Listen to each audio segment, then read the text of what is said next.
Amara Cole stared in disbelief at the positive pregnancy test trembling in her hand, her heart hammering against her ribs.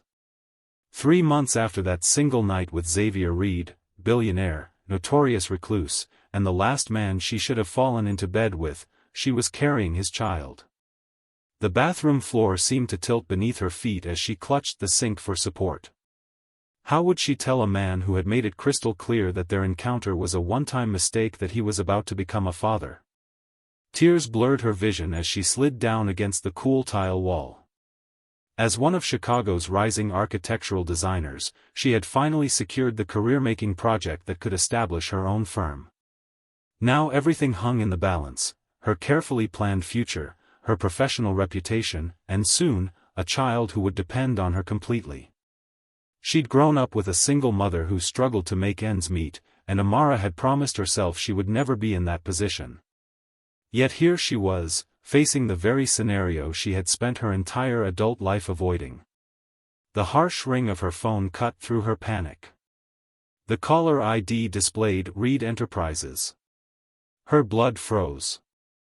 Had he somehow found out already? Impossible. Her trembling finger hovered over the screen before she finally answered, struggling to keep her voice steady. "This is Amara Cole."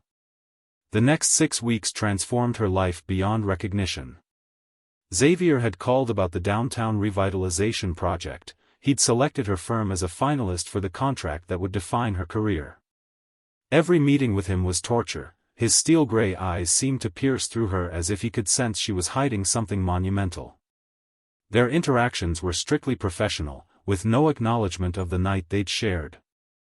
But each time their hands accidentally brushed during presentations, the electricity between them was undeniable. "Your vision for the community spaces is impressive," Xavier said during their third meeting, his deep voice betraying no emotion though his eyes lingered on her face longer than necessary. "But I need to know you're fully committed to seeing this through to completion." Amara met his gaze with determination. "I've never been more committed to anything in my life, Mr. Reed." The irony of her words wasn't lost on her. She was committed to this project, yes, but also to the secret growing inside her that would eventually change everything. After winning the contract, Amara's morning sickness became impossible to hide. During a crucial site visit, the combination of construction dust and her pregnancy caused her to collapse at Xavier's feet. The world spun as strong arms caught her, and her last conscious thought was the look of genuine concern breaking through his usually impassive face. She awoke in a private hospital room with Xavier sitting rigidly beside her bed, his expression unreadable. "The doctor will be here shortly," he said, his voice carefully controlled. "He mentioned something about congratulations being in order." Amara closed her eyes in defeat. This wasn't how he was supposed to find out. When she finally looked at him, the intensity in his gaze made her breath catch. "I was going to tell you," she whispered. "When?" A muscle twitched in his jaw. "After the birth? Perhaps at the child's 5th birthday party?" His words were razor-sharp, but something else flickered in his eyes, something that looked remarkably like fear. Before she could respond, the door opened and the doctor entered, followed by a nurse pushing an ultrasound machine. "Miss Cole, let's check on your baby," the doctor said cheerfully, oblivious to the tension crackling between them. Xavier stood abruptly. "I'll step out." "Stay," Amara said, surprising herself. "It's your child too." The cool gel spread across her abdomen as Xavier hovered uncertainly at the edge of the room. Then the rapid whoosh-whoosh of their baby's heartbeat filled the silence, and Amara watched as the implacable billionaire's composure cracked completely for the first time. The following months brought an uneasy truce. Xavier insisted on being involved in every aspect of the pregnancy, attending appointments and ensuring Amara had everything she needed while maintaining an emotional distance that confused and frustrated her. Their professional relationship continued, though now complicated by their personal connection. The downtown project progressed, with Amara's innovative designs transforming the neglected neighborhood into a vibrant community center. During a late-night design session in Xavier's penthouse office, Amara finally confronted him. "You've built a fortress around yourself. I understand being cautious, but this isn't just about us anymore. She placed her hand on her now prominent belly. This child deserves parents who can at least speak honestly with each other. Xavier turned to the floor-to-ceiling windows, his reflection superimposed on the glittering Chicago skyline. My parents' marriage was a business arrangement, he said finally. Cold, calculated, and loveless. I swore I would never subject a child to that environment. Is that why you're keeping me at arm's length? You think we'd end up like them? Amara moved to stand beside him, their reflections side by side in the glass. His response was interrupted by the sudden loss of lights across the entire skyline. The building's emergency generators kicked in immediately, bathing the office in dim red light. Xavier's phone rang, and his expression darkened as he listened to the caller. There's been an accident at the construction site, he said after hanging up. A gas line was struck. The fire department is evacuating the surrounding blocks. There's concern about potential explosions. Amara gasped. My sister's apartment is in that block. She's watching my mother who just had surgery. Without thinking, she grabbed her coat and headed for the door. Xavier caught her arm. You can't go there, it's not safe for you or the baby. I don't have a choice. Amara pulled away. They have no transportation, and the elevators in their building are probably out with the power. Then I'm coming with you. His tone left no room for argument. The drive through the darkened city was tense, with police barricades blocking their path several times. Xavier's name and a few phone calls got them through, but they were forced to abandon the car 6 blocks from her sister's building. Smoke was visible in the distance, and the sound of sirens filled the air. We should turn back, Xavier insisted, eyeing Amara's pregnant form with concern as they walked. I can't, she replied, determined. Then she stopped abruptly, clutching her stomach with a gasp of pain. Xavier's face went pale. Is it the baby? Amara nodded, unable to speak as another contraction tore through her. It's too early, she managed finally. I'm only 7 months along. Xavier swept her into his arms without hesitation. Hold on, he ordered, already turning back toward where they'd left the car. His usual composure had vanished, replaced by raw fear and determination. Don't you dare give up, Amara. Not you, not our child. As he carried her through the chaotic streets, Amara saw a side of Xavier she'd never witnessed, vulnerable, desperate, and fiercely protective. When they finally reached his car, he placed her gently in the passenger seat before racing around to the driver's side. Just as he started the engine, his phone rang again. Your sister and mother were evacuated 20 minutes ago, he told her after a brief conversation. They're safe at the emergency shelter. Now we focus on you and our baby. The contractions intensified as they raced toward the hospital. Amara clutched Xavier's hand across the console, no longer caring about the walls between them. I'm scared, she admitted. I know, he said softly, squeezing her hand. But you're the strongest person I've ever met, Amara Cole. And I'll be with you every step of the way. They reached the hospital just as Amara's water broke. The next hours passed in a blur of pain and fear as doctors worked to stop the premature labor. Xavier never left her side, his usual commanding presence focused entirely on supporting her. When the doctors finally announced they'd stabilized her condition, the relief on his face was palpable. The baby's going to be fine, the doctor assured them. But you'll need complete bed rest for the remainder of your pregnancy, Ms. Cole. After the medical team left, a heavy silence fell between them.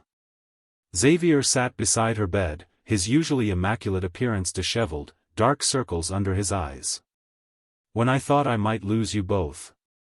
He began, then stopped, struggling with words that didn't come easily to him. Xavier, Amara said gently. Why are you really so afraid of this, of us? He stared at their still joined hands for a long moment.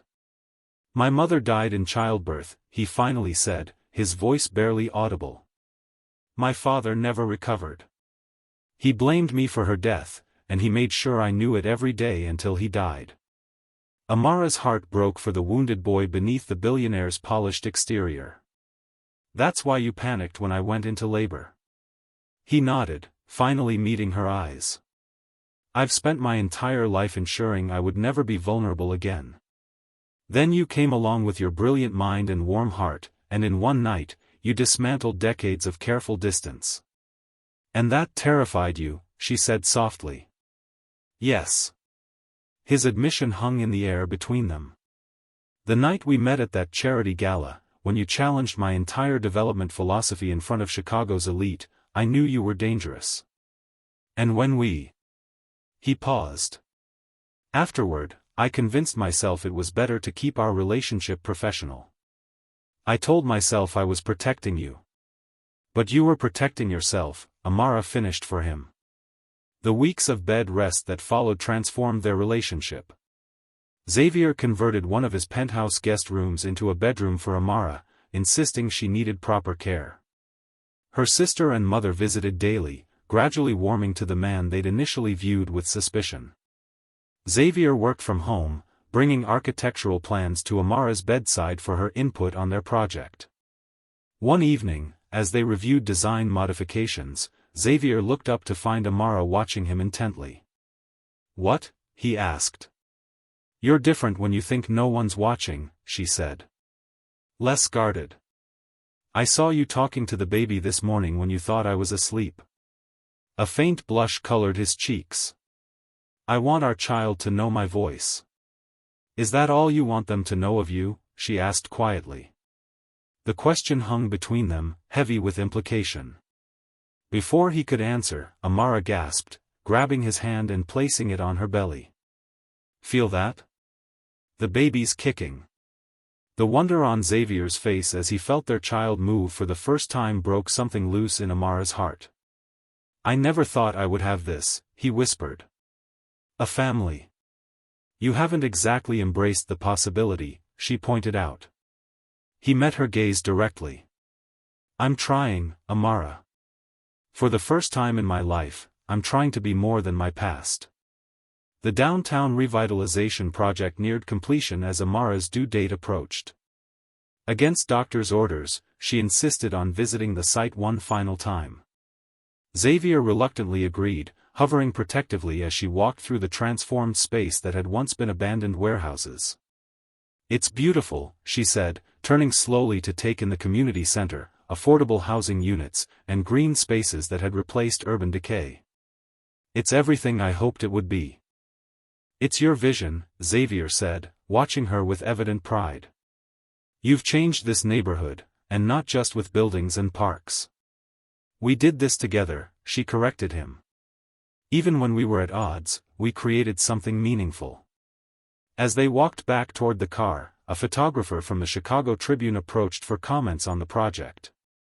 As they posed for a photo, Xavier's arm slipped naturally around Amara's waist, his hand resting protectively on her belly. The intimacy of the gesture wasn't lost on either of them. Later that night, as they reviewed the interview quotes for the press release, Xavier suddenly set aside his tablet. "Move in with me permanently," he said without preamble. "Not just until the baby comes, afterward too." Amara looked up in surprise. "Are you asking because it's practical or because it's what you want?" "I've spent my life making practical decisions," he replied. "This isn't one of them." "Then what is it?" she pressed, needing more than half answers. Xavier knelt beside her chair, taking her hands in his. "I love you, Amara. I've been fighting it since the night we met, but I'm done fighting. You and this child are everything I never allowed myself to want." Tears filled her eyes. "That sounds suspiciously like a proposal." "It would be," he said carefully, "if I thought you were ready to accept one." Before she could respond, a sharp pain seized her, more intense than anything she'd felt before. Her hands clutched her stomach as liquid soaked the chair beneath her. "Xavier," she gasped. "It's time." 26 hours later, exhausted but radiant, Amara held their daughter in her arms while Xavier looked on in awestruck silence. The tiny girl with skin the warm brown of her mother's and eyes that already held hints of her father's intensity had arrived in the world with a lusty cry that seemed to announce her determination to be heard. "She's perfect," Xavier whispered, gently touching the baby's cheek with one finger. "Would you like to hold your daughter?" Amara asked softly. The uncertainty that flashed across his face was quickly replaced by determination as he carefully took the newborn in his arms. The tenderness with which Chicago's most ruthless businessmen cradled their child brought fresh tears to Amara's eyes. "I never answered your question," she said after a moment. Xavier looked up, confusion momentarily replacing the wonder on his face. "About moving in," she clarified. "The answer is no." His expression fell, though he tried to hide it. "I understand. You need your independence." "That's not it," Amara said, reaching for his hand. "I won't move into your home, Xavier. But I would build a new one with you, one that belongs to all three of us." Understanding dawned in his eyes. "Are you saying?" "I'm saying I love you too," she smiled. "I'm saying yes to everything we could be together." 6 months later, they stood together in the new community garden of their redevelopment project, their daughter sleeping peacefully against Xavier's chest. The plaque dedicating the space was being unveiled to a small crowd of community members and press. "This garden represents new beginnings," Amara said to the gathered audience. "Just as these plants will grow and flourish where once there was only neglect, so too can we all find renewal and connection in unexpected places." Xavier stepped forward, his free arm around Amara's waist. "My entire life, I believed success was measured by buildings and bank accounts," he said, his voice carrying across the hushed crowd. "Amara Cole showed me that true success is measured in the lives we touch and the love we create." He looked down at their daughter, then at the woman who had transformed his world. "Sometimes life's greatest gifts come from our biggest surprises." As applause broke out, he leaned close to Amara's ear. "Have I mentioned today that I love you?" She smiled up at him, remembering how far they had come from that first night. "Not in the last hour."